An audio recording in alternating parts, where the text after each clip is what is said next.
Hello and welcome to a new episode where I engage in shortly and timely conversations about all things Turkish politics with experts. My name is Sinan and I am a senior fellow at the Foundation for Defense of Democracies and a professor of security studies at the Marine Corps University here in Washington. Today, we're going to speak about Turkey's decision to hold a national day of mourning for the killing of Hamas's senior leader, Ismail Haniyeh, which took place several days ago, and Turkey's bizarre reaction to his death. Turkey's President Tayyip Erdogan was angry after learning about Haniyeh's death and declared a national day of mourning for Haniyeh, which took place on August 2, which was accompanied by threatening language towards Israel. To my knowledge, no other NATO or Muslim country, for that matter, has mirrored Erdogan's actions. How can we explain this move, and what are the significant takeaways? To help us make sense of all of this, I am delighted to be joined by our second guest on the show, Dr. Gallia Lindenstrauss. Dr. Strauss is a senior research fellow at the Institute for National Security Studies and editor of the Institute's journal Strategic Assessment.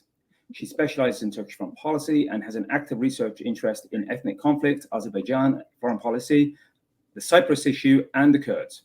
She's widely published, and you can also follow her on X to benefit from her timely insights. Dr. Strauss, welcome to the show. Thank you. So first question, President Erdogan's directive, Turkey observed a national day of mourning honoring the death of senior Hamas leader Haniyeh. Turkish embassies around the world, including the one in Tel Aviv, lowered their flags to pay respects to a person who is widely considered to be a terrorist in Europe, the United States, even Russia. He's held responsible for the death of murder of numerous people, including American and Israeli citizens. Israel's Foreign Minister Katz summoned a senior Turkish embassy official to admonish Turkey. So why in the Israeli perception is the public honoring of Haniyeh offensive? And are there any other NATO or Muslim countries that you know of that are taking similar stance?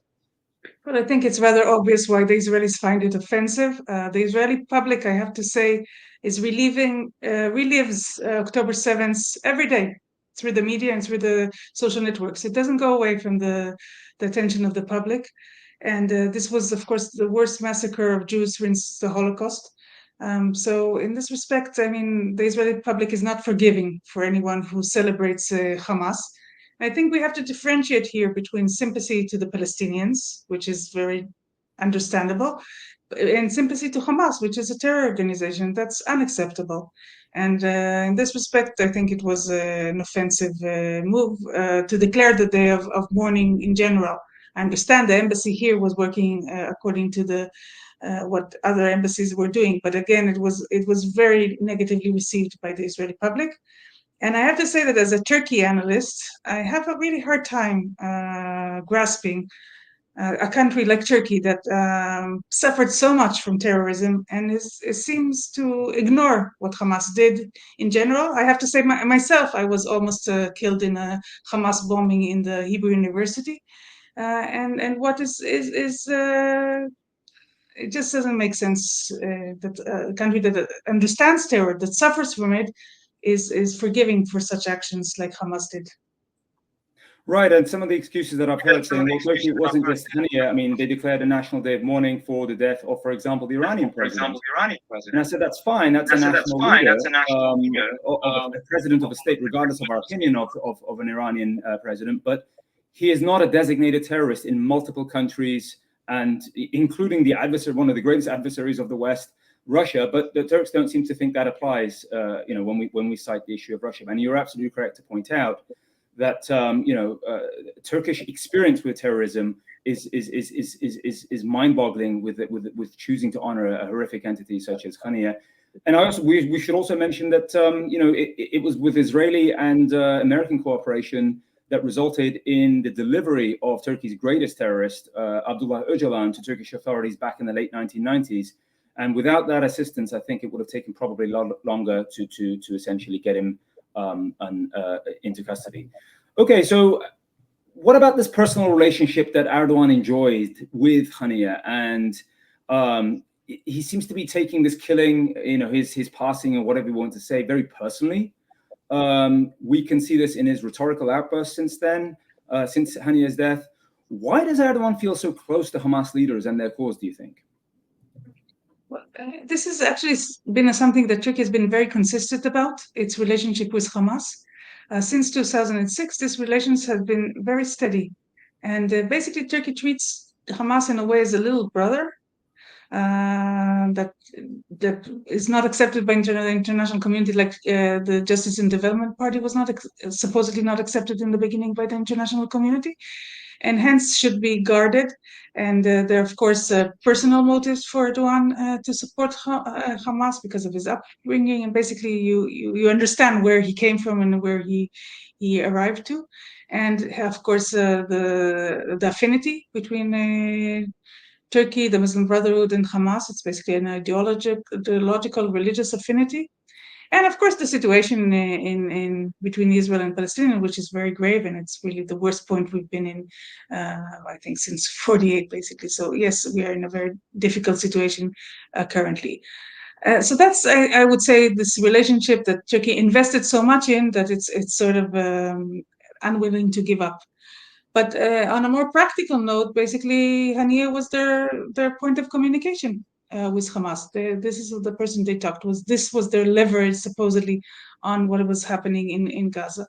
Although I have to stress that basically Turkey has been sidelined. Turkey in this conflict, Turkey has zero influence in the diplomatic arena.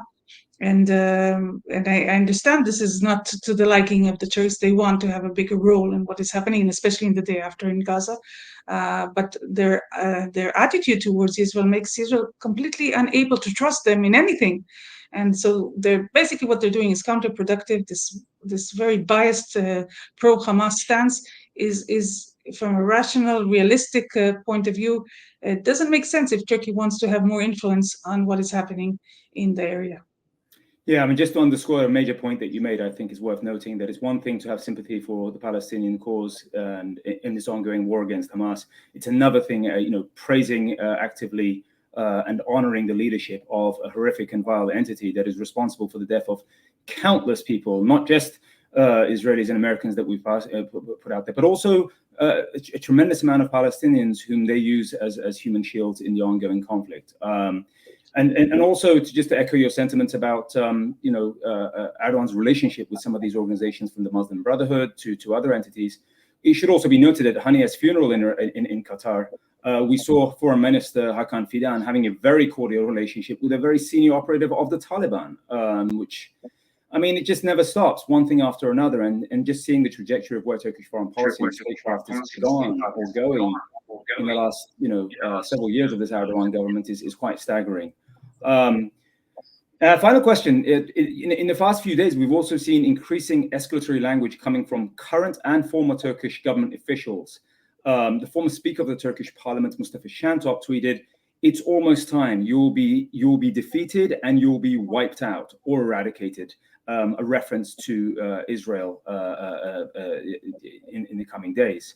While former Interior Minister Süleyman Soylu remarked, presumably with reference to Prime Minister Netanyahu, "You don't respond to murder with words." So what do such remarks say to you and the Israeli government, do you think, about Turkey's intentions towards Israel, especially if the conflict that we see in the region should now escalate for an all-out war between Iran, Lebanon, and Israel? So sometimes when I hear the Turkish rhetoric coming out of Ankara and also from other places, I can't know if it's from Iran or from Turkey if I don't know the speaker. Like it sounds sometimes completely like a rhetoric coming from Tehran.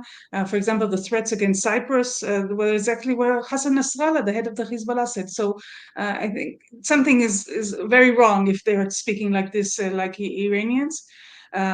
This escalatory rhetoric is maybe catering for domestic audience, and also the response in Israel and the Israeli foreign minister's response is something looks like it's mostly driven by domestic consideration, but still it's very worrying rhetoric. And I hope the new ambassador, the new US ambassador that will come to Turkey will address this more seriously, because again, I'm very, very thankful for the Biden administration for all its help to Israel in the current times. But they're not, from my perspective, again, Israeli perspective, they're not paying enough attention to what is happening between Israel and Turkey. Basically, the fact that Turkey made a full trade embargo on Israel in the beginning of May since then, it looks like there's no breaks anymore in making the relations deteriorate and making such threats, because there's no civilian aspect to the relationship. So let's go. The next move is, of course, go to the military threats arena, and that nobody wants to see a confrontation between Israel and Turkey as a NATO member. Turkey is also halting cooperation between Israel to NATO, and that was a very good cooperation for both sides over the years. So I really hope the new ambassador in Turkey will pay more attention to this aspect. I know there's so much going on, and of course the war in Ukraine, and of course the important role of Turkey in this in adjusting to this war, but still, Israel-Turkey tensions have gone out of control, and somebody has to stop it. And we do need outside help here. Again, probably discreetly, but we do need outside help here. Right, I agree with you. I saw a lot of US senators in the last week when Erdogan issued a threat to invade Israel or enter Israel, depending on how you interpret it, but it was not appropriate words for a state leader. Some US senators just said, well, that's unacceptable, but it's just Erdogan. He's just being Erdogan. He's always firing and blustering against Israel. Nothing to worry about. The problem, as you correctly cite, though, is things are getting out of control, particularly with probably what is impending tensions and possibly direct escalatory attack by Iran upon Israel in the coming days, weeks, whatever, we don't know. And at that point, one sort of wonders, given Turkey's rhetorical sort of escalation and also trade restriction economically, what would Turkey's position be towards that? I mean, do you anticipate at all if Turkey would become involved militarily against Israel? Should the Iranians escalate militarily? So I agree with Stephen Cook in your first episode of this series that I don't think that they will be involved in this current conflict. But anyhow, for the day, not today, but maybe tomorrow, not tomorrow, but maybe later, at some point when you threaten the other actor so much, there's an inertia to this. This can get out of control, and it's a very dangerous rhetoric to talk in terms of military confrontation. Also, as an Israeli, and after October 7th, we can't ignore threats. There were threats by Hamas. We thought they were just talking, they were just bragging, they're not serious. They know Israel is stronger. Why would they do that? Why would they sacrifice so many Palestinians? They know it's only death when they do such things. And then they did it. So Israelis cannot no longer dismiss threats as just empty words.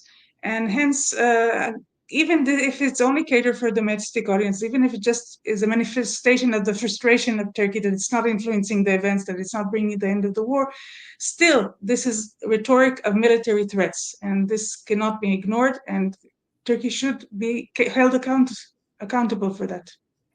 I agree, and what needs to happen for somebody to pay attention if this sort of deteriorating relationship in a time of regional insecurity and instability, it really spirals out of control. I agree. So we could obviously talk for longer, but the point of these conversations is keep them short. And two things to you. Thank you for giving up time on your weekend to do this, but also thank you for doing this at a time when many Israelis, if not all Israelis right now, are braced for an impending Iranian sort of military strike against the Israeli homeland. And we wish you safety and hope to see you soon on another recording of this show that we have. Thank you so much for your time, Dr. Strauss, and be well. Thank you for listening. Thank you.